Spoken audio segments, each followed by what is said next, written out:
So my name is Jay Bruce. I am the director of the Center for Faith and Flourishing and a professor of philosophy here at JBU. A warm and hearty welcome. This is the last week of the semester before finals, so it's great to see so many people coming out.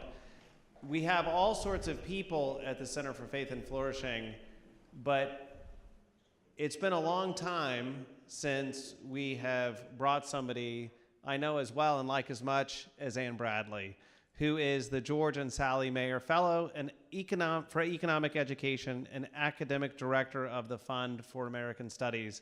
I was telling Dr. Bradley a moment ago that I think I heard her give basically, not this lecture, but a different lecture 2 times in the same 365-day period. And she is such an engaging lecturer that I enjoyed the second lecture at least as much as the first time that I heard it. So you are in for a real treat. I think that we lied to you about the title of tonight's lecture. I think we said, what did we say? It was like, is capitalism a lost cause? I think that's what we promoted. But instead we have the paradox of democratic socialism. It may be a good thing because, maybe only 50% of you would have come if that had been the title. But Ann is so engaging that you will hopefully by the end of it be able to know what democratic socialism is and also why there is a paradox of democratic socialism. Well, enough from me. Now let's welcome Dr. Ann Bradley. Thank you, Jay. Thank you guys for being here. I know this is your last week of the semester, huh? And you're here. Thank you. So I think what Jay said is still true. I think we can talk about democratic socialism, which is an idea that has a lot of momentum right now. And my plan is actually to talk about capitalism as an alternative. So I think we're still going to be able to do it. But the idea here that I want to talk about, I'm an economist. I work at the Fund for American Studies, which I want to leave a little time at the end to talk about because we are a student-oriented organization. Our headquarters are in DuPont Circle in Washington, D.C., and we basically bring students to Washington, D.C. through our internship programs in the spring and in the summer. So this summer, we're hopefully going to welcome around 300 undergraduate students, and they live in Washington, D.C. for 8 weeks, take courses taught by me and other faculty through George Mason University, and the idea is that you can transfer those credits back to John Brown University. So you make it kind of an ongoing part of your education, but instead of, kind of traveling internationally, you travel to Washington and spend time working on the Hill or working for think tanks. So I'd be happy in the Q&A to talk about those opportunities for the next year. But for now, let's talk about this idea that has so much popularity. So I'm going to talk about some of the trends first, and then I'm going to get into the economics, because I think that we cannot possibly answer the question, is capitalism a good idea? Is socialism a good idea? Is some mix of the two a good idea? Without really understanding some truths of human nature and some truths of economics. So how many people, raise your hand if you've taken an econ class or you're an econ major? Okay, so there's a lot of people who've probably talked about some of these ideas. Even if you haven't, that's okay. I'm going to try to really start from the basics and kind of try to dissect some of the most fundamental elements of what I call the economic way of thinking, because that is going to help us really kind of be able to understand what policies are good policies and bad policies, and certainly what economic systems are viable and which ones are not, or are less viable. So these are the trends. So if you look at this, hopefully you guys can see it. This is a really nice big screen. This is a recent Gallup poll, and it was looking at data in 2019, and it's dividing the responses by people in different generations. And so if you look here all the way over on the left, you have baby boomers, and in the middle you have Gen Xers, and on the right you have millennials and Gen Zers. And basically it's asking them the question, how favorable are you towards socialism, and how favorable are you towards capitalism? Capitalism is in the dark green, and socialism is in the light green. And so if you look over here, the baby boomers, right? And so these are people that were 55 years and older in 2019, right? So they might be your parents, your grandparents. These are people who have the most positive response to capitalism. And that's pretty stable, right? So if you look from 2010 to 2019, 58% up to 68%. So during that time, there was actually an increase in their liking or favorability towards capitalism. But there was a little bit of an uptick, right, towards the end, a 1% increase in kind of thinking that socialism is a good idea. Gen Xers, very similar patterns here, right? And then look at millennials, so all the way over on the right. These are younger people, right? So in 2019, they've graduated from high school, they're in college, they're young professionals. And in 2010, you see a 66% positive response to capitalism, but a 48% positive response to socialism. So much higher responses to socialism even in 2010. But look at how the lines change over that 10-year period or 9-year period. So the favorability of capitalism goes from 66% to 51%. And socialism gains a little bit of an uptick. So what's happening is people are starting to question capitalism. And they're starting to question capitalism at younger ages. And so is capitalism a viable alternative? That's really part of what we're going to be talking about. The other thing you have, this is another poll, and in the millennial generation, 70% say they are likely to vote socialist. Okay, so the red is extremely likely. The yellow is not likely at all, and the blue is somewhat likely. Okay, so then you have people here. Do you guys know who these people are? Yes, right. Very identifiable members of American politics currently. Bernie Sanders, who's kind of the old guard, right? He's older. He's been in politics for a really long time. His policies are really not very kind of, not surprising from him. In other words, he's been fairly consistent about what he believes, and he has a very long tenure in politics. And then you have AOC, who's very different, right? She's quite young compared to Sanders. She's new.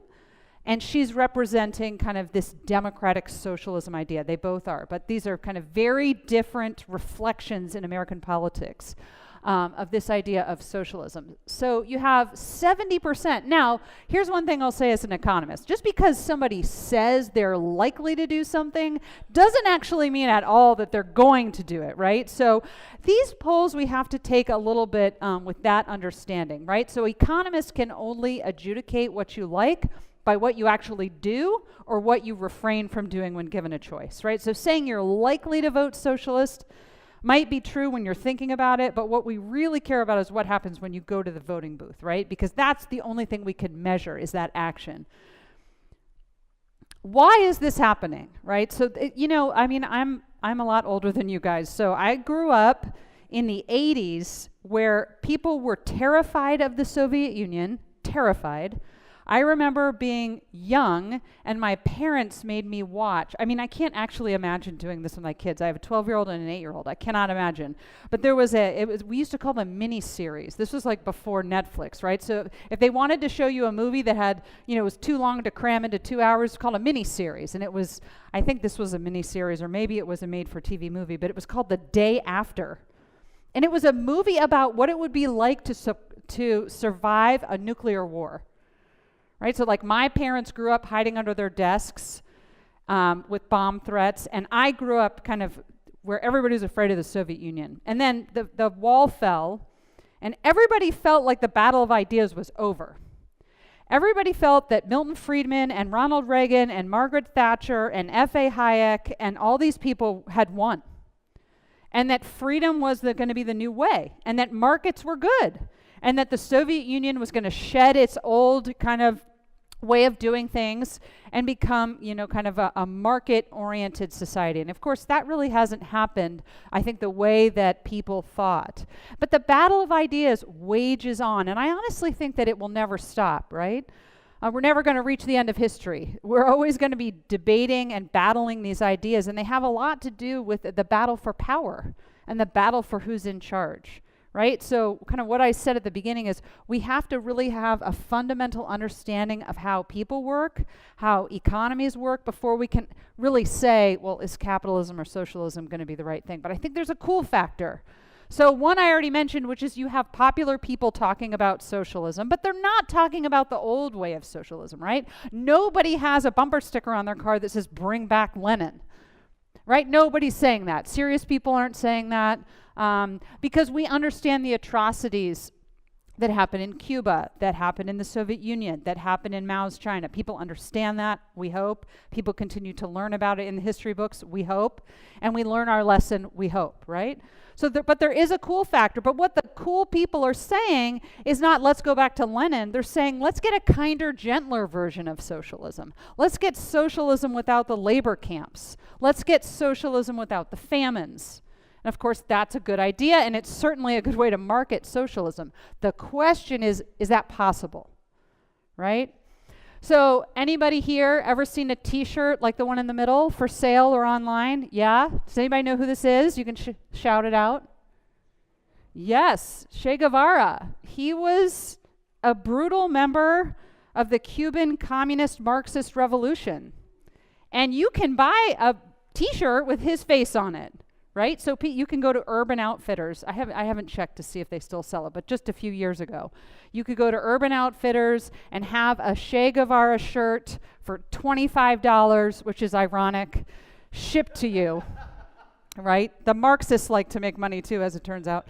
But this was a brutal dictator, right? And so, kind of the young kids are wearing his shirt on their t-shirts, or his face on their t-shirts, and we might not understand who he is, but think that this represents some political utopian idea that we should strive for. So don't wear t-shirts of people if you don't know what they did, is one of the short lessons here. And then we have kind of places in the world that seem to, or we are told, that they are in fact socialist utopias. Right? So we look at the Nordic models, and I'm going to spend a little bit of time later talking about that. Right? So Bernie Sanders himself says we should be more like Denmark. I actually don't disagree with him on this comment. Denmark is a great place. Has anybody ever been there? Okay, a few people. It's lovely. It's a great place to travel. When you go there, you feel safe, right? There's good culture. There's good museums. You can eat good food there. You're in the heart of Europe, or you're near the heart of Europe. You can travel around. It's a great place to be, right? It is not, however, socialist.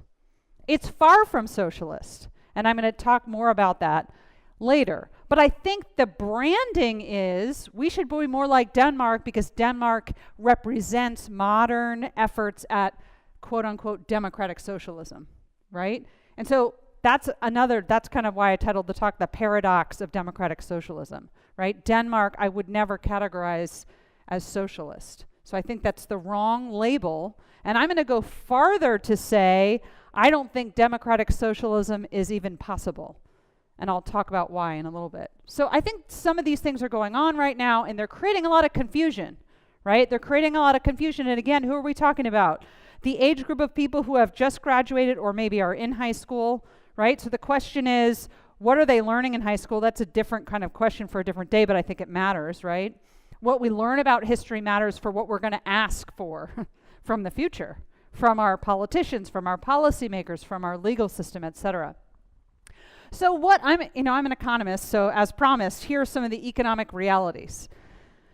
We can't talk about anything from whether socialism is a good idea and workable to whether the minimum wage helps people at the bottom of the income distribution without understanding this stuff, right? So I think that the problem in these debates is that there's a lot of noise, right? And if you kind of get your news from Twitter, everybody's talking about Twitter right now, right?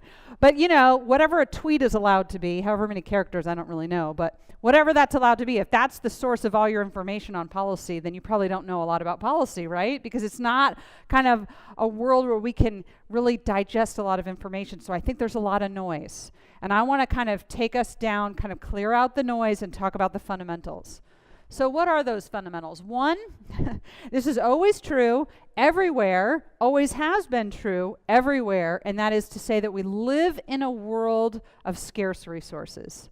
So if a lot of hands went up when I asked if you've taken econ or if you're an econ major, you probably talked about this in the first week. Maybe you talked about it on the first day. We live in a world of scarcity. And that's important because it means that the resources that we desire have multiple and competing ends. The resources we want have multiple ends that compete with one another, right? So, in North Carolina, loggers woke up today and they went out into the forest and they did their job, which is to cut down trees. Did you know that trees can make 5,000 different consumer products? 5,000. Now, lots of different trees can do different things, right? But what I know for sure is that one tree cannot be transformed into all 5,000 of those different consumer products, right? So you have to choose. The tree can be a table, it can be printer paper, it can be toilet paper, it can be paper towels, it can be napkins, it can be lots of things, but it can't be all the things because it's finite and limited, right? So this is a really big problem when we think about economies. But we're not even there yet. We're not at the macro. We're at the micro. Resources are scarce. We're going to have to choose, right? Everything bears a cost. Every single thing bears a cost. There's, another thing you might have heard in econ is there's no such thing as a free lunch. I won't let my kids use the word free. They think I'm really weird. But I'm trying to kind of hammer in this idea, right? So you can say things are zero price. So if I said, hey, there's like a lot of people in this room. If I said, hey guys, tell me where the nicest restaurant is, and right after this, I'm going to take you to dinner. They'd be like, wow, there's 100 people charging us on whatever night this is, right? Like, this is crazy. And I said, I'm buying for you. It's not free, is it? I mean, you're not paying for the dinner, but what are you paying in? Your time, which is your most precious resource, right? Now, any good economist would tell you, as close as you can get things to free, we should strive for that, right? Free is awesome. That's, I think, why advertisers understand this, like our desire to get things for nothing, right? And so when you go in the store, what do you see? BOGO. What does BOGO mean? Buy one, get one, right? Are you getting one free? No. What are you getting? A discount. Are discounts good? Yes, we like discounts, right? So we're not anti-discount, and we're not anti-getting things at the lowest possible cost, but nothing is in fact free. This is very easy for us to reconcile with, right? Because there's a limited amount of money in your bank account right now, right? There's not an unlimited amount. So when you go spend money at the grocery store or on Amazon or whatever, there's a limit. You kind of hit the wall when you run out of the resources, right? This is also true not just in our personal lives, but it's true of governments. Governments have limited resources. This is why this economic idea has to carry into not just our private lives, but our public lives, which includes activities within the state. Idea number 2, I think that's really foundational to the economic way of thinking, is that incentives matter.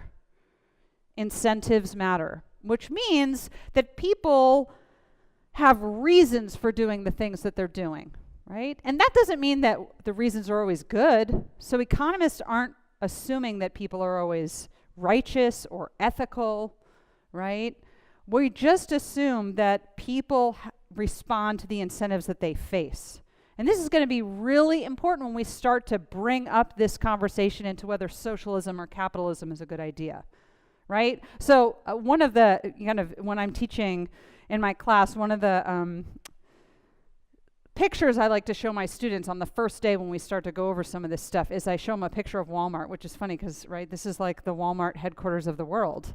And so I show them a picture that I just took off the internet. I didn't go in and take the picture myself. But it's of the candy aisle in some Walmart somewhere.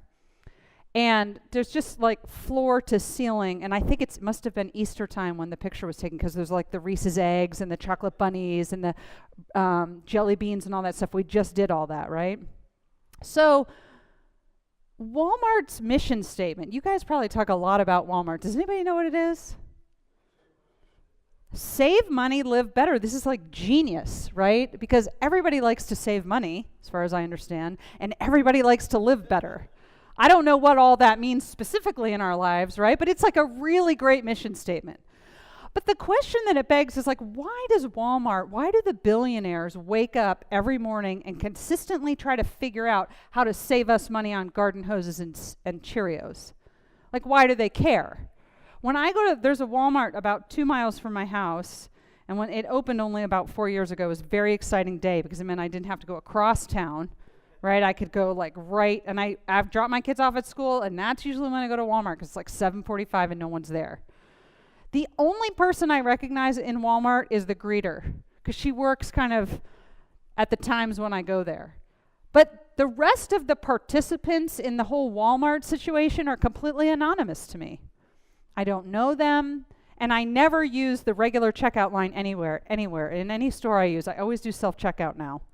It just feels faster to me, right? So it's like even more anonymous, and we're getting cashierless grocery stores. That's right around the corner.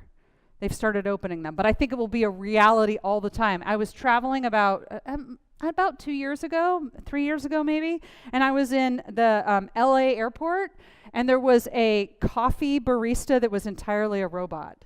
And of course I had to buy it because I just wanted to and I took pictures, right? But I mean, like, you slide your credit card into a thing, and there's like an iPad kind of thing, and you type in what you want. You can get all the weird stuff like extra frothy coconut milk, triple shots, whatever. All the options were there. And there was this like little robot thing in a box. And I'm like videoing it like a crazy person. And I went home and talked to my students about it. I'm like, it's an amazing time to be alive. A non-human made my coffee, and it was great, right? And it was like the same price that my Starbucks would be, right? So it's like completely getting more and more anonymous all the time, right? But Walmart wakes up in the morning to give us low prices. Why? Because they want us to come back. And they don't just want one person to come back. We all have to go back, right? We have to keep going back and keep going back and keep going back. Incentives matter. Walmart doesn't do what it does out of benevolence, is my point. That's not to mean that the people who run Walmart or the people that work at Walmart never have benevolent moments. Of course they do. But it doesn't run on benevolence. That's going to be important when we start to talk about capitalism versus socialism. This other idea that's really important in economics is this notion of comparative advantage, which Russ Roberts, who runs the economics podcast called Econ Talk, which I highly recommend, he has a little article on this idea of comparative advantage, and he says it's the most important and the most consistently misunderstood idea in all of economics, and I agree with him. It's why there's so many weird arguments about trade policy, I think, among other things. But it's this idea that we can only flourish, we can only thrive, we can only live in a world where our income and our wealth grows, i.e. our well-being increases. We can only live in that world when we can trade. We have to find other people with whom we can trade because we can't do it on our own. We can't thrive on our own. We can't even survive on our own. This is a fundamental idea in economics. It is the reason that we trade. We have to find other people who are better at doing the things that we're not so good at, right? That's why I go to Walmart to get my Cheerios. I would have no idea how to make a Cheerio, like no clue, right? I could read Pinterest all day long, Food Network recipes, still not doing it. It's probably not going to be very good, but they figured it out. General Mills or whoever makes Cheerios, they figured it out, right? So comparative advantage is the idea that there's gains from trade that can be made. But what do we have to do? We have to discover who's out there. Who am I going to trade with? Who's going to sell me accounting? Who's going to sell me coaching soccer? Who's going to sell me, dentistry, right? We have to search and find people. And we live in a huge world with lots of people. So you can see right from the get-go it's very hard. If we're living in a little Robinson Crusoe island, it might be easy, right? If we have a few people on the island, we have to figure out what each other's going to do to survive. But life isn't very good, right? Has anybody seen the movie Castaway? A great movie with Tom Hanks. I highly recommend it. I used to make my undergrads watch it and write a paper on it, which is a way to take something fun and turn it into something not fun. But it's a great movie, and there's so much like principles of micro in that movie. So Tom Hanks is a Federal Express executive. It's Christmas Eve. He's proposed to his girlfriend. He's somewhere else, and he has to catch a flight home. His girlfriend said yes, so now he has a fiance. And he gets on this cargo plane. So what that means is that it's cargo, him, and the pilots. And the plane crashes on this most beautiful, remote island. It's a place you would love to go if there was a hotel and an airport and a Home Depot and all the things, right? But there's none of the things. And so Tom Hanks, I forget his name in the movie, he spends the entire movie struggling.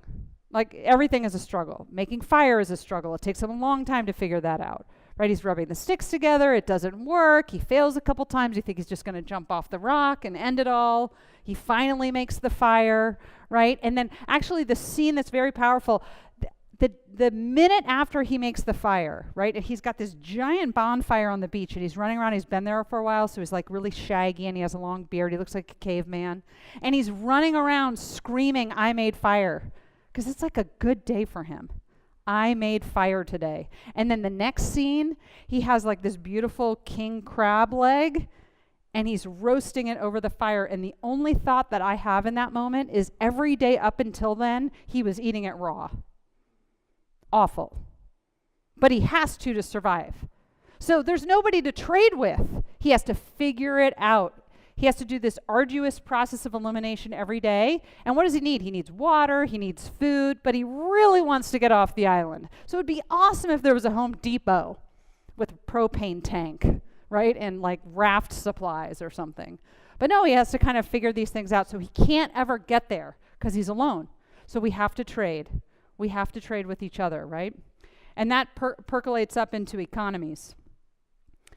I always joke that as an economist, I have to show a picture of Adam Smith at every talk I give or we get fined. So here he is. This is Adam Smith.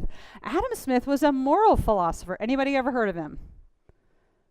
Excellent. Anybody ever read any Adam Smith? Okay. So if you're a philosophy major, you've probably read The Theory of Moral Sentiments. If you're an economist or an econ major, you've probably read The Wealth of Nations. I would argue you should read both. And that's a good summer reading project.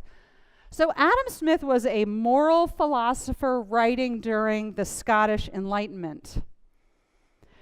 And he's known as the father of modern economics primarily because of his work in The Wealth of Nations. But like I said, I think you have to read both to fully understand what he was getting at. And here's what he says. It's really important. He says, look, the problem with people is that they're people, right? They have these problems. We would attach it to sin, right? So we have these problems of sin, and sin breaks us, breaks our relationships with each other, right? With our families, but with the earth itself and with community, right? So he talks about kind of self-love. People love themselves. It doesn't take a long time thinking about that to understand it's true, right? People have this self-interest. But he says, look, the kind of desire to have a society with higher and higher standards of living and increasing levels of well-being is possible, but you don't have to find a way to transform every human heart because that's impossible. Right? So if we have to take all these self-interested people who love themselves so much and they're doing stuff for themselves first and sometimes they're ignoring the needs for others, et cetera, right? That could lead, once we get into a society with one another, once we're Tom Hanks off the island, right? Now you're living socially amongst other people. What's the problem with that? Well, I'm going to do what's good for number one, right? And if that means stealing, exploiting, all the things that I need to do to get what I want, I'm going to do that. So he saw the problem with that, right? The potential problems with living amongst each other with this self-love. But here's what he says. He says, individual ambition can be transformed to serve the common good.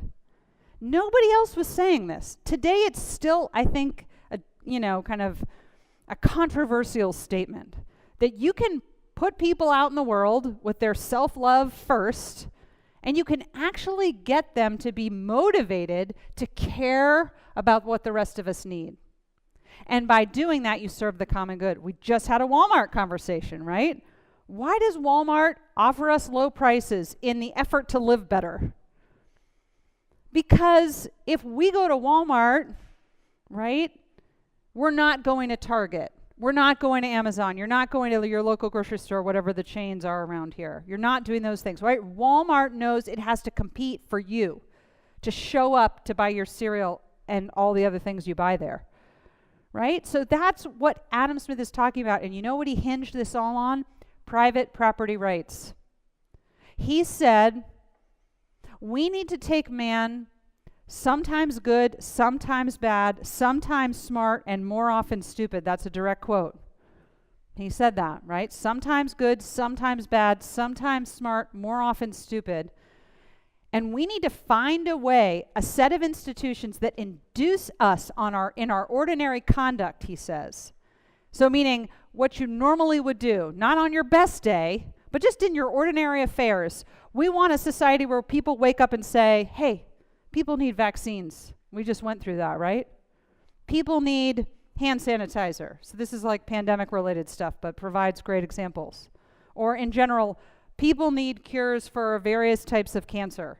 People need pacemakers. People need all these things, right? And I'm going to be the one to give it to them.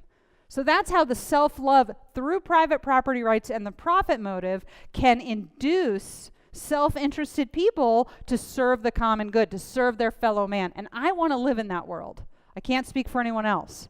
But I want to live in a world where we're not relying on the perfectibility of humans, which is impossible, but we're taking people as they are and giving them a set of institutions which are led by private property rights and prices and profits and losses that induce them to say, hey, people want cheap Cheerios. I'm going to be the one.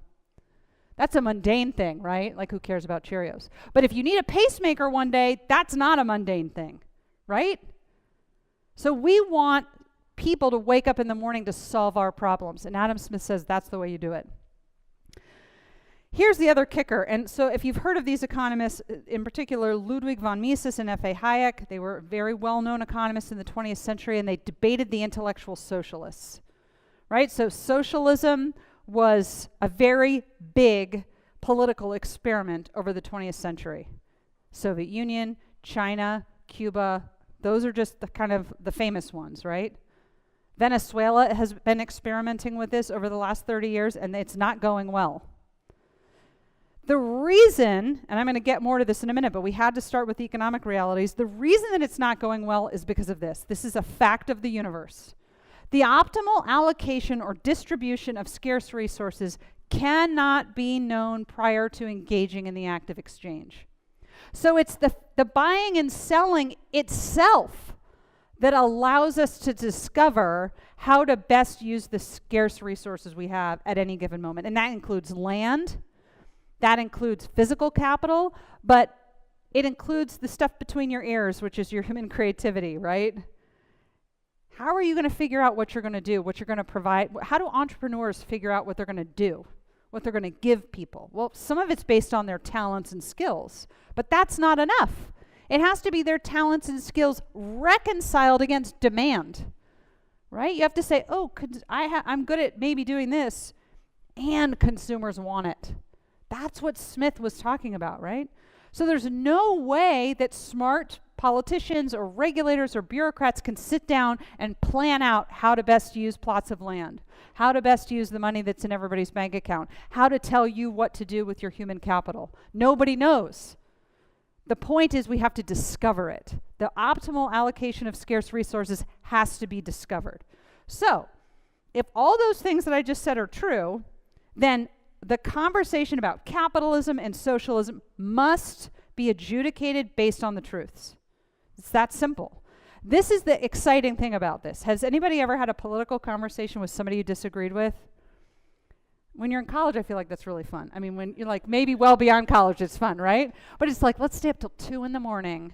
and I'm going to like die on this hill with you, right? And I'm going to fight. And has anybody ever walked away from those conversations? You're like, you're right. I was wrong. Thank you for correcting me. I'm now changing my entire worldview. God bless. Right? No, we don't do that, right? So we usually just dig our heels further into the sand we're standing on, right? And we're like, no, I'm more right. Those might be fun conversations, but they don't change the world. I think what this does, the economic way of thinking, gives you a way to adjudicate between these two different economic systems without ideology. That's the way we kind of pave a better world, I think. And I don't think we can do it without economics, although economics isn't the only thing certainly that matters. So let's compare, again, keeping in mind all the truths I just kind of detailed. What is the difference in the function between markets or capitalism and socialism? There's a couple of really important differences. One, Capitalism has the private ownership of the means of production. That's the definition. So if you're defining capitalism, it's the private ownership of the means of production. Socialism is the public ownership of the means of production, meaning we own it together, right? Now, if you go out and surveyed, 100 people, and you ask them, what does socialism mean? You'll get more than 100 answers. Okay, so socialism is a word that people use to attack people they don't like. Same with capitalism. It's a word used to attack people they don't like. So it's almost like more of like a slur in kind of rhetorical circles than it is anything meaningful. But economists actually mean something. When they compare capitalism to socialism, we're talking about how resources are allocated. Okay, so private ownership means I own something, right? Public ownership means we own it as a community. And then somebody's going to have to make decisions. So that's my next point. In a private market, resource allocation decisions are decentralized. You choose. You choose where you're going to shop. You choose where you're going to work. It's not that you have perfect choices or every choice you'd ever want, right? But you choose. Private individuals choose. Under socialism, there are centralized decision making, right? Because we own everything together, so what do we have to do? We have to have somebody that's in charge that tells us what to do. You're going to be an engineer. You're going to make nails. You're going to grow corn. And in the most extreme experiments with socialism, the Soviet Union, for example, Mao's China, this is exactly what happened. And it never worked. The reason it never worked is not like Mao just got it wrong, we need a new leader, because you'll be doing that forever. The reason it didn't work is because it can't work. So not only can pure socialism not work, but I'm going to argue that democratic socialism is impossible as well. How are the resources decided? What are the entities? In capitalism, it's firms, right? Firms. They decide what they're going to sell. They decide who's going to be on their board. They decide what their prices are going to be, but they don't decide it in a vacuum, right? They have to, when a firm sells you something, yes, they choose the price that they're going to, enter the market with, but what's on the other side of that? Us as consumers. And we have to be willing to pay the price that they're offering. It's those countervailing forces in a market economy that actually kind of ultimately determine what the retail price is going to be. So for example, if you go to Starbucks and they charge you $100 for the latte, they would love to do that, right? That's a lot of money for a latte, right? But the problem is, how many people are going to be willing to pay that? Nobody, probably. Maybe very wealthy people, but that's not going to make the world go round for Starbucks, right? So they have to kind of work on demanders' preferences. They can't just do whatever they want. In a socialist economy, bureaus decide. What's the difference between a firm and a bureau? A firm maximizes profits, like Walmart or Amazon. A bureau maximizes budgets, right? So an example of a bureau in the United States would be like the TSA. I think of them just because I flew through or I went through an airport today, right? So the TSA is a government organization. They don't sell airport security and I pay them. Like that's what I do with Amazon, right? But rather they have money from Congress and they do stuff. And the hope is that they do it well. It's highly debatable, right, whether they do it well. That's not me just like trying to be funny, actually. There was a external audit of the TSA, I don't know when, 2016 or something like this. 95% failure rate. What would your grades look like if you had a 95% failure rate in your class? Like, back it up, right? Maybe college isn't for you. 95% failure rate. So they were like, okay, we'll get our own internal auditor in here, and we're gonna check this out. Guess what? 95% failure rate, right? So like if Walmart is failing you 95% of the time, what's gonna happen to Walmart? Bankruptcy. And why would we want that, right? It's not that we want like businesses to fail and families to have to kind of figure things out and have financial hardship, but it's that they're not using our scarce resources in the most productive way at the moment, and scarce resources are scarce. So it's incumbent upon human flourishing depends on us figuring that out, right? So the TSA is a bureau. So you can have bureaus in democracies, in constitutional republics. They operate very differently than firms, okay? And then the last thing is, how are decisions made, but I talked about this a little bit already, between the outsiders and the insiders, right? Between the firm and its customers? Prices. Prices are the way that Walmart figures out what you're willing to buy. And if there's stuff that sits on the shelf forever, what are they going to do? They're going to mark it off. So we just had Easter. I went to Target, I think, like 2 days after Easter, and all of the Easter candy was 75% off. Why? They want to unload it, right? They can't let it sit for a year. And even if they could, like if it was clothing or something, you know, at the end of the summer you have all the beach stuff or all the bathing suits and the pool towels and all that stuff. If they have it left over, they'll mark it off. Even though they could pack it up and store it in the back, they don't want to because it takes up valuable space. They'd rather just get it off their shelves, right? So that's the way they get rid of excess supply, prices. But in a socialist economy, it's managers. Managers are appointed to run the bureaus by the government. And the government is going to decide what you produce, how much you sell, what price. So what an economist is uniquely equipped to do is adjudicate the efficiency of those two different types of systems. So no, we're not being ideological. We're not being like, I love markets or I love socialism. We're just saying, here's the difference. Here, we started with the economic realities of the world, right? The truths of human nature. Then we said, let's lay out these systems side by side and see which is more effective. Here's the thing that I think really matters a lot. And I could talk all night about this slide. I promise I won't do that. But if you this is kind of my way of thinking about how the world works. And it's a very kind of high level way to think about it. It's not very granular. But if you think about kind of the spheres of your life in 3 distinct categories, the state, right? That's all the stuff we understand very well. Government, market, right? That's the Amazons and all those kind of things. And then civil society. Civil society is family, church, volunteer organizations, Boy Scouts, Girl Scouts, Red Cross, all this stuff, right? It's a Venn diagram because they all overlap, but they're distinct. Here's the thing that's unique about markets that is not true of any other sphere. They operate on what I call the 3 Ps: prices, property rights, profits and losses. It doesn't make them perfect. It doesn't create a utopia. None of those things, right? Because utopia is not going to be obtained in any type of setting because we're broken people in a fallen world. That's that simple. So utopia has to be taken off the table. So if you're arguing with somebody about kind of their view of this utopian world, you got to take it off the table because it's not possible. But markets operate on the 3 Ps. Here's what the state uniquely has that no other sector has: the power of force, or what we might say in economics, the monopoly of force, right? So like when I go to pay my taxes, it was just tax day, yay, right? When you pay your taxes, I can't go to Loudoun County is the county I live in. I can't say, like, you guys did a really crappy job with like fixing potholes this year, so I'm deducting $500 from my tax bill. If I do that, I get fined and probably go to jail because I don't get to choose. I'm not at a restaurant, right? I'm not like buying stuff off the dollar menu at McDonald's. They're telling me what I owe them, and I have to pay it. The power of force, right?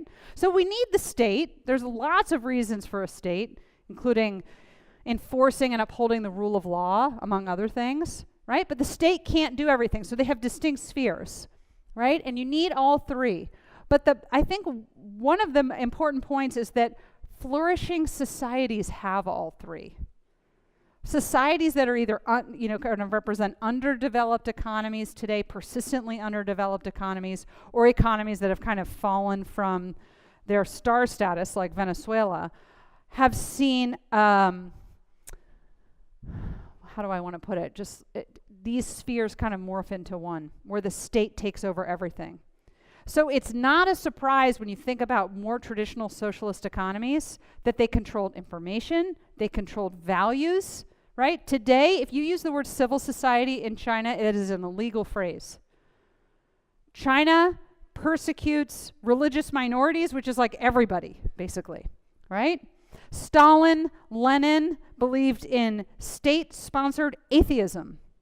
This is very non-surprising when you start thinking about it, right? Because they want you to get your values and your identity from them. Because if they give you your identity, guess what they can do? Take it away. But if your identity comes with you, because you're a person who has human dignity, which is what we believe, then the state only exists to uphold that dignity. It can't take it away, not legitimately, right? So this is kind of the way to think about how to get to a flourishing society. And the argument that I'm going to make is that capitalism is the best chance we have at a vibrancy amongst these overlapping sectors. Okay? It's not perfect, though. This is another thing I like to do with my students, which is to say, I show this picture to them on the first day of the semester, and we spend like an hour or 45 minutes talking about what they see on the graph. And I teach mostly international trade. So we talk a lot about kind of where these things come from and all this kind of stuff. But I want to ask you a question. How many people have ever been to the grocery store? All the hands, right? Okay. How many people, when you go to the grocery store, expect the produce section to look somewhat like this? Right? Like, okay, it's like got a lot of stuff, there's prices. Even they've gone so far as to put cheese in the middle of the apples because they know people like charcuterie boards, right? This is like my love language, charcuterie boards. That's how you can pay me, just charcuterie board. Kidding. Right? So there's all sorts of stuff going on here. But the thing is, and if anybody's ever read that small article from the 50s by Leonard Read, I Pencil, this kind of slide is based on that idea, is that there's nobody in charge of grocery stores, right? There's no like czar of grocery stores who figures out how big they should be, what they should carry, what their prices should be. But this was true under socialist economies.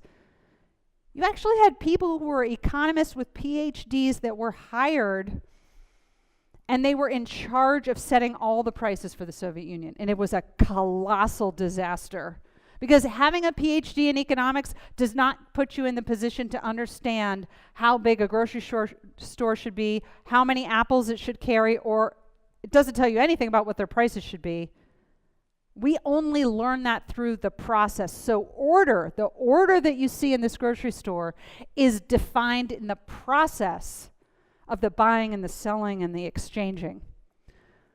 Running a little bit out of time because I want to have some Q&A, so I'm going to go through this kind of quickly. But the other thing I want to say, and this is kind of, these are some quotes from Milton Friedman's book, Free to Choose, which is a great book also, kind of defending capitalism. He says, I want to argue that the order of the market emerges only from the process of voluntary exchange among the participating individuals. Note the word voluntary.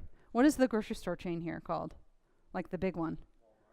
Oh yeah, world's biggest grocer. So let's just keep on the Walmart example. So Walmart, right, can't force you to shop there. They don't have a gun at your head, and they don't have a policy that says you are not allowed to shop at any other grocery store other than Walmart, right? You have to choose to go there. And the great news for us as consumers, as the world gets richer, we get more choices. So I always tell my students, you know, in Loudoun County, I can go to Harris Teeter, that's our major grocery store chain. I can go to Walmart. I can shop on Amazon. I can do whatever the one is where you, like, they shop for you and they deliver it, I forget. And then you can do, like, a farmer's market, right? So the farmer's market, my friend buys raw milk from the farmer's market. It's like $8 for a half gallon. She's into it. I've never even had raw milk, but good on her. $8 for a half gallon. It's in glass. I have children, so this is like automatically a bad idea, right? Because they're going to drop it and we're going to spill it and you have to return the glass. It seems like a lot of work. But in a prosperous world, you can shop at Walmart where they're like giving you like the minimally plastic gallon of milk that's $2. Or you can shop at the farmer's market and get $8 milk, right? Consumers have choices when we have that kind of wealth and that kind of income. And it's through the process of entrepreneurs discovering how to give us what we want, right? So let me talk about this. Is democratic socialism a third way? Because I've tried to give kind of an understanding, hopefully, of how socialism works and how capitalism works. But is democratic socialism some bridge, perhaps, where you don't get the ravages of inequality or some kind of these things that people get worried about, but we also keep it democratic, right? So Sweden, Finland, Denmark, you know, kind of the questions that, again, Bernie Sanders says we should be more like Denmark. And I think when he says that, he's suggesting that we should become more socialist because he views Denmark as a successful, democratically socialist economy. Nobody, no serious person is saying, let's go back to the dictators of the past, right? Nobody is saying that. So what people are advocating for today in American politics and and other places is kind of this democratic socialism. And so, what I would say is let's look at these countries. Hope you can see the map, right?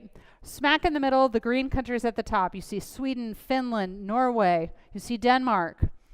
These countries, and they're color-coded by their score in economic freedom. Economic freedom measures how free a society is for consumer choices, firm choices, things like this, right? So the dark green is the most free. The light green is mostly free. So these are countries that are scoring the best in the world in terms of vibrant market economies. Look at Denmark, Sweden, Finland. They're all in the light green. They have vibrant, robust economies. They have lots of economic freedom, okay? That's one thing.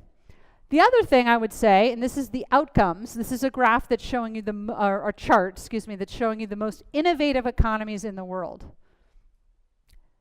Sweden, Finland, Denmark, all score actually above the US in most innovative economies in the world. So they are places with lots of income, so GDP per capita is very high, lots of economic freedom, and lots of innovation. They're dynamic economies where people are coming up with ideas, churning through ideas, etc.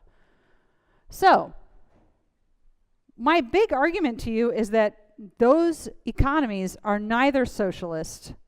They are democratic, but they're not socialist, right? So to say the Nordic model represents the new version of democratic socialism is to say the wrong thing.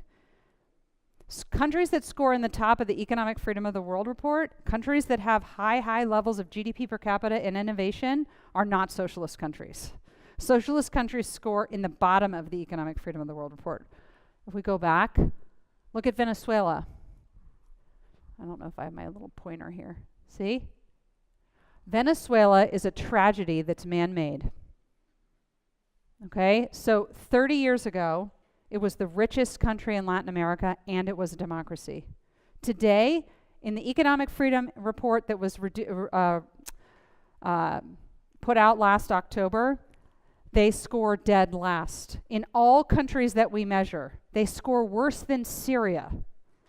So you can have a country that has lots of economic freedom and democracy, and you can lose it all. But here's the thing, you lose both together. As central control takes over economies, you have to have more authoritarianism. And that's why democratic socialism is an impossibility. You can't centrally control economic resources without high levels of authoritarianism. It's impossible. It's impossible. So as countries get more control from the top down, they get more authoritarian.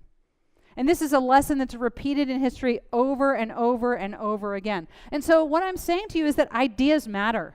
The ideas that we hold matter. This is a monument that was started by the victims of communism. You might have heard of the Black Book of Communism, right? 100 million people dead because of the economic system that was pursued in their countries. 17 million under Hitler, 18 million under Stalin, almost 60 million under Mao. Stalin and Mao engaged in intentional famines. Why would you do that to your population? To get them to do what you want them to do. And if you hold crusts of bread over of starving people's mouths, they will do what they have to do to survive. This is a feature, not a bug, of socialism. A feature, not a bug. Right? So one of the things is we have to understand history. That's important. The other thing is we have to understand how economics works. And the third thing I would say is that we have to understand that we can't get perfect. So we're not saying capitalism is perfect. What we're saying is capitalism produces high levels of innovation, high standards of living. Do you know that right now, a white female born in the United States has a 50-50 chance of living to 100? In 1900, both men and women had a life expectancy of 40 years. 1900. That's not that long ago, right? So we're pushing out life expectancy, we're living longer, we're living richer, we're living healthier. Why? Because we live in a society with lots of economic freedom. I want to end with a story, and then I'm going to take questions. So does anybody know who this is a picture of? This is Boris Yeltsin. Boris Yeltsin took over Russia after the fall of Mikhail Gorbachev, who was the president after the fall of the Soviet Union. Boris Yeltsin, this picture I believe is from 1990, I think. He came to the US, or maybe 1989, and he was on a diplomatic visit, and he was in Houston, Texas, visiting George Bush, who was the president, and they were at the Johnson Space Center. And he's touring around the Space Center, and he's like, yeah, seen it. I want to go to a grocery store, which is why I tell my students, like, even Boris Yeltsin was as obsessed as I am with grocery stores. And this is a real picture, you can Google the story, of Boris Yeltsin walking around Randall's grocery store in 1990. He was so moved by the experience that he wrote about it in his autobiography, and he said it's what turned him into a reformer. So several things go on during his trip to the grocery store. Okay, first of all, let's talk about this grocery store. It's very antiquated, right? There's just like a bin of frozen things.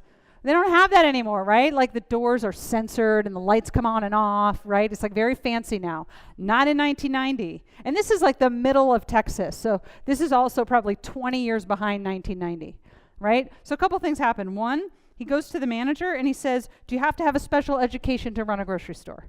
Which we would laugh at, right? We would like think that's silly. But the mentality of the Soviet planners was, if we teach people to engineer economies, they can do it. So I want to learn how to teach people to get this. And that's a very telling question, because he's one of the richest people in the world, one of the most powerful people in the world. He has minions, right? He can just say, go do things, and people do things. And guess what? He had never seen a grocery store with stuff waiting for people. In capitalism, the stuff waits for the people. In socialism, the people wait for the stuff. Other fun part of the story that I like is he's in the popsicle section, which is also very kind of an enchanting part of the story to me, because popsicles are just like fluff. We don't need them, right? It's not like giving you protein or iron, or like it's just fluff, right? They taste good. Totally gratuitous calories that only wealthy people can afford to have popsicles, right? If you live under $2 a day, you're not eating popsicles. So Boris Yeltsin walks the popsicle aisle, and he becomes enamored with Jell-O pudding pops, which, again, child of the 80s, like we had these all the time. He had them shipped to the Soviet Union to eat them because he couldn't get them there. This also made him a fan of capitalism. So my other joke is, like, if that's all it takes, we should ship Jell-O pudding pops to people all over the world, and they too will like capitalism. But the idea here is that he didn't understand this. He had to experience it, right? But the market allows us, induces us even, to find ways to serve one another. And in that, we can all grow wealthier. So thank you so much. I'm going to stop and take any questions you might have.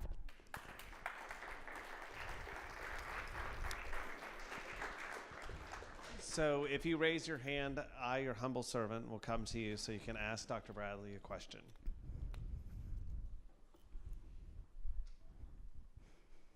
Be brave. It just takes one first one. Yeah. Okay. Hello. My question is very small, but I was just wondering, so you are saying that Sweden, Finland, and Denmark are capitalist societies then? So that's a great question. They're what I would call social democracies. So Sweden, Finland, Denmark, et al., the Nordic models, they're countries that have free market economies and democratic governments, but they have much higher levels of wealth distribution. So they have very high tax rates. So in a country like Sweden, for example, you might get free childcare up to like when you start kindergarten, and a year of maternity leave and a year of paid paternity leave, and you might get these types of things. So I hesitate to use the word free because it's not free. We know that, right? How is that paid for in a country like that? It's paid for through taxes. So in Sweden, the average tax rate that the average citizen pays is far higher than what it is in the United States. So the problem with like what Sanders and others I think are advocating for is in the United States right now there's no political will to achieve that. So because they're democratic, right? So and the other thing too I think that's unique about these countries is they're very small. So Denmark has the population of Manhattan. So we're talking about a very small country that's largely homogenous. So historically those countries have had kind of closed doors to immigrants. That's not true of all of them now, but it's historically been true. So they have cultural homogeneity, and they have small populations who have a political will around a 60% tax rate. So even when Bernie Sanders says, like I told you, I don't disagree with him that Denmark's a great place. It is a great place. But be more like them to him means raise taxes, particularly on the wealthy in the United States, and then let's give people free healthcare, free paid child leave, all the free things, right? The problem is in the United States, not only do we have a much larger population that's culturally very diverse, because America has historically been a melting pot, right? So we have all sorts of cultures, cultural and political and historical experiences that people bring with them. And so there's not the political will. I think add a third thing to that is that we don't have the financing. So right now, if you just look at our unfunded liabilities, which include Social Security and Medicare, they are essentially bankrupt. And so we can't even pay for the government programs that we have taken people's money for and promised to hold it. That's what Social Security is, right? Like you pay in your whole life, we're going to hold it for you, and then we're going to give it back to you. This system should work, but why doesn't it work? Because we don't have altruistic, benevolent people working in the government. And so they spend the money, and so then when you retire, there's nothing there for you, or there's very little there for you, right? So it becomes insolvent. So and Greece is a country that's kind of experienced this type of thing as well. So insolvency is a real threat to countries that rely on very high levels of taxes, right? So they have an innovative society, lots of economic freedom, and they're a democracy. So one, I think it's a mischaracterization to call them democratic socialists. They're not socialists. They are democratic.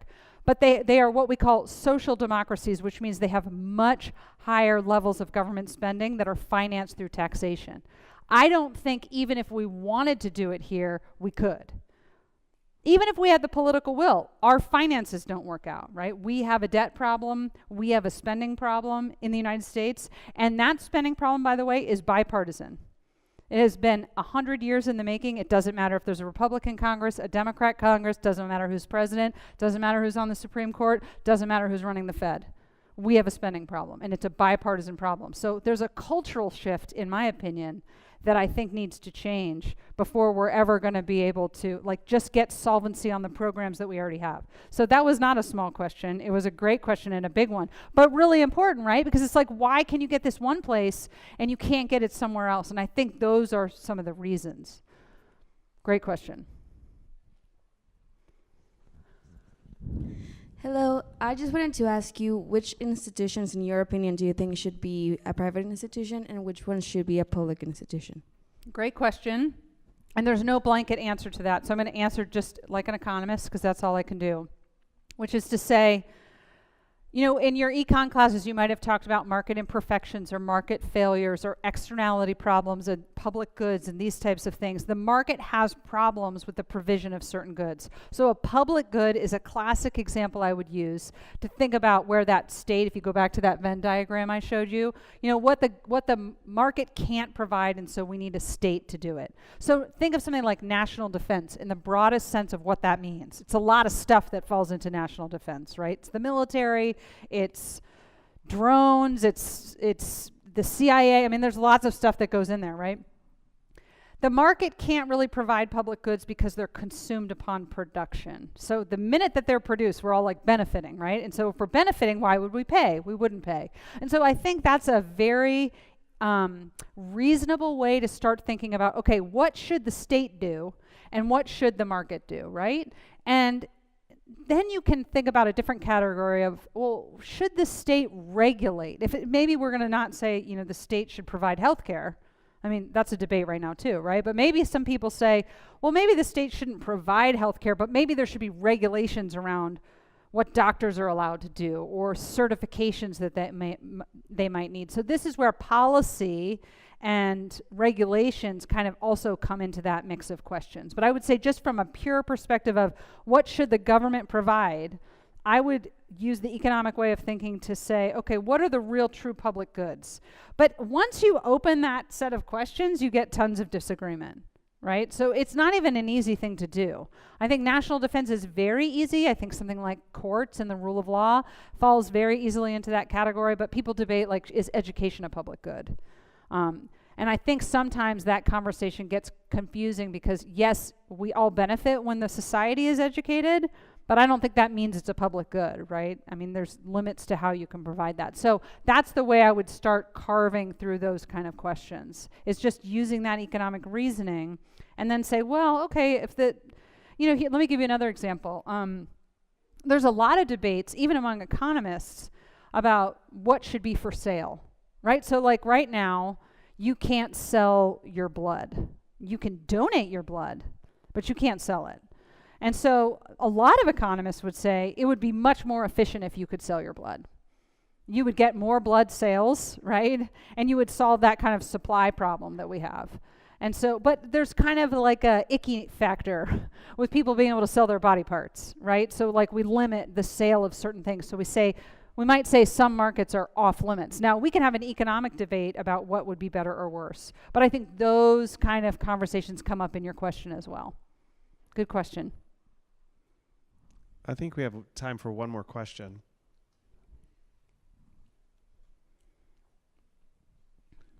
May I ask you a question? Please, make it easy. I'm going to make it mischievous. So could you say that a market economy is an instance of libertarian paternalism in which we're shaping people's choice architecture and nudging them towards behavior that is better than it otherwise would be? Yeah, I know what books you've been reading.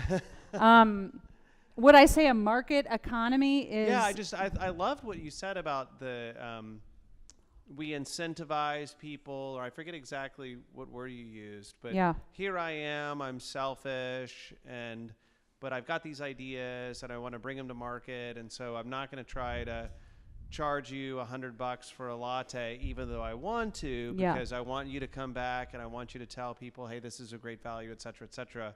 Does a market economy shape my choice architecture? Does it make me go, well, I know how things work, and because things work this way in the United States, I know that if I'm going to get my needs met, or be able to buy junk for my kids, then I need to have it shaped this way.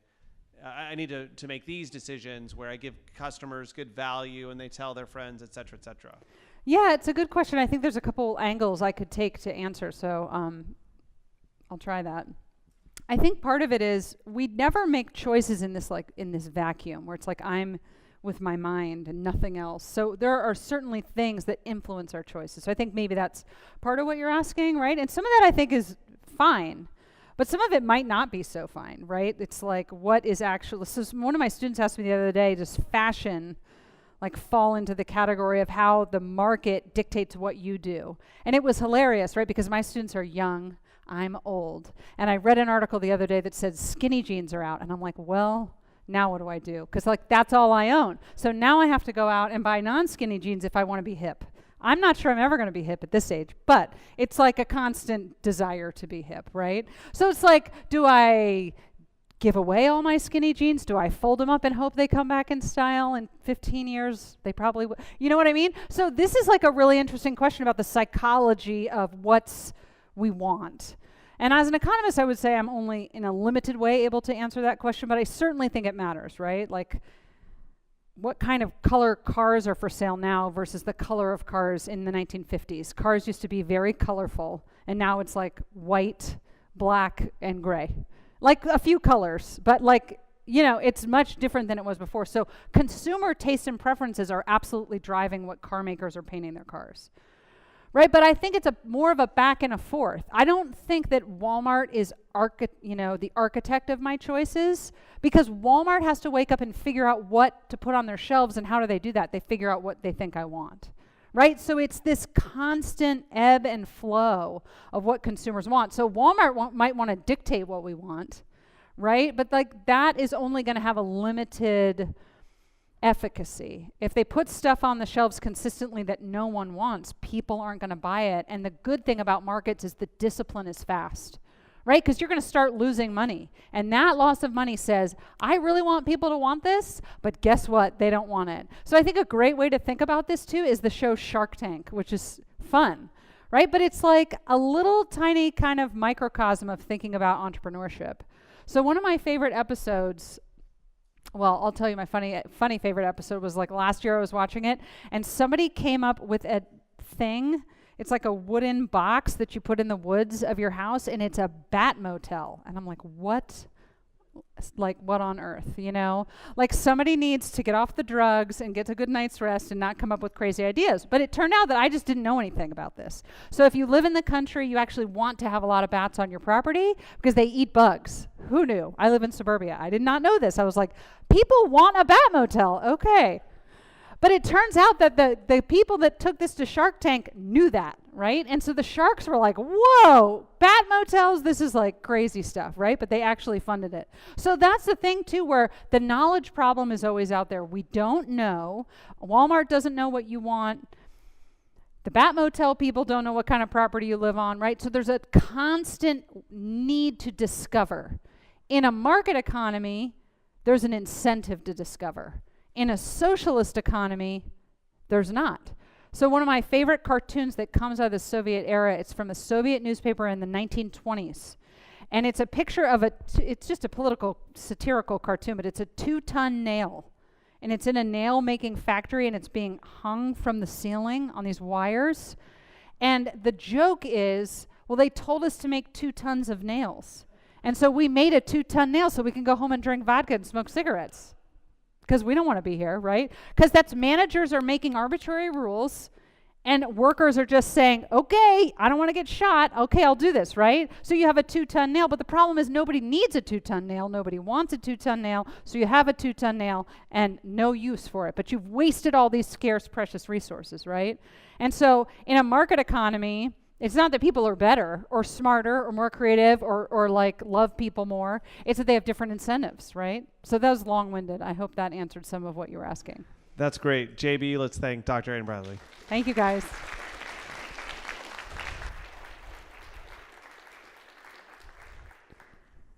And I think they're free to go. Is that right? Are they dismissed? Yes, you are free to Free. go. Zero price. Exit.